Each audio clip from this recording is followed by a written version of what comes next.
consensual framework for eliminating political vigilantism in Ghana. So far, we have made significant progress with respect to obtaining the commitment of the National Democratic Congress and the new contracted party to disband their vigilante groups, prohibit the utilization of such groups, and cooperate with state agencies and stakeholders to eliminate vigilantism. This commitment is reflected in the two communiques issued by the National Peace Council on the 9th and 29th of April 2019, respectively. The NPC is pleased with this achievement and is deeply proud of the NDC-NPP for their admirable cooperation. Ladies and gentlemen, since we started this process, there have been three important developments. First, a Vigilantism and Related Offences Bill 2019 has been introduced and is currently being considered by Parliament. Essentially, the bill provides for the mandatory prohibition of vigilantism in all its forms. We have already established that its budget, that is the passage of this bill, and this process, and that is this dialogue, are compatible.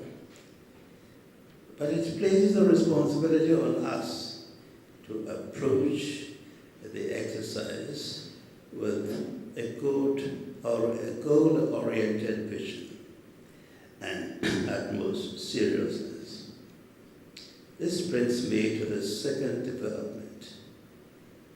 Parliament has expressed the expectation that the NPC, based on insights gained from this dialogue, will make a significant contribution to the bill.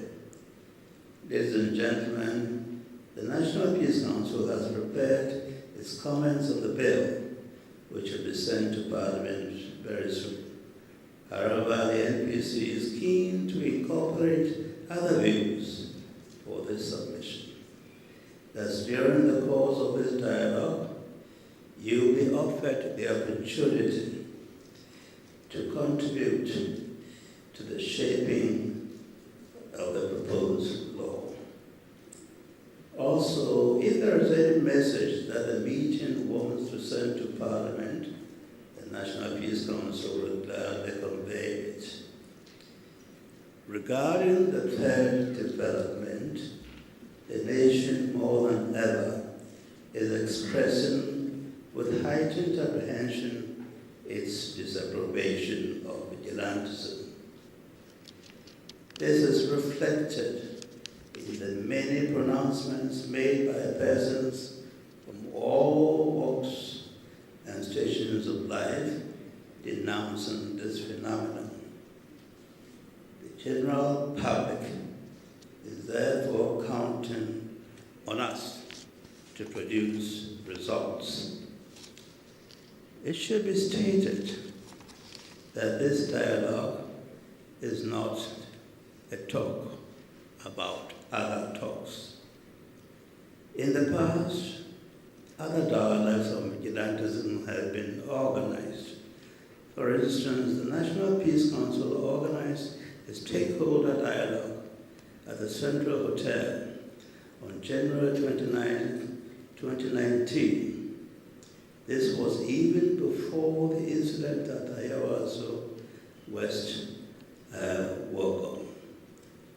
In fact, a report on this dialogue has been made available to all participants. The NCCE also undertook a similar engagement and published a report titled "A Report on the Engagement with Political Parties and Other Stakeholders on the Menace of Political Party Vigilantism." In fact, as you may all know, Parliament is currently hosting a series of public engagement sessions on the vigilantism Vigilantism and Related Offences Bill.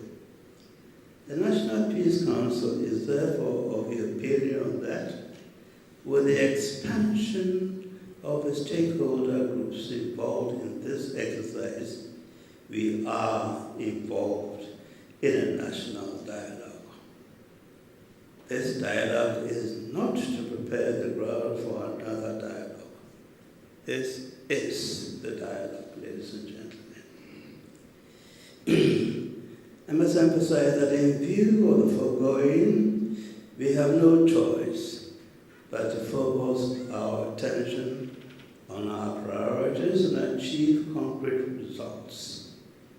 It is imperative that we derive from this dialogue workable solutions to the incidence of political vigilantism in Ghana. With our present broad stakeholder participation, which includes representatives from civil society organizations, religious bodies, and the security agencies, I believe we are well equipped to engage in a productive dialogue and to conclude the matter decisively. It must be stressed that this dialogue represents a unique compromise between the NDC and NPP. The stakeholder participation has been duly expanded, yet the dialogue has a distinctive focus on political parties, as they are, debatably, the main actors in the phenomenon of vigilantism in Ghana. Ladies and gentlemen, if this dialogue would result in a collectively designed code of conduct, providing guidance on ethical conduct with a corresponding framework to monitor and evaluate compliance, we would have achieved a major outcome. This achievement lies within the exclusive competence of stakeholders, especially the NDC and the NPP. Let us put our nation first. Thank you.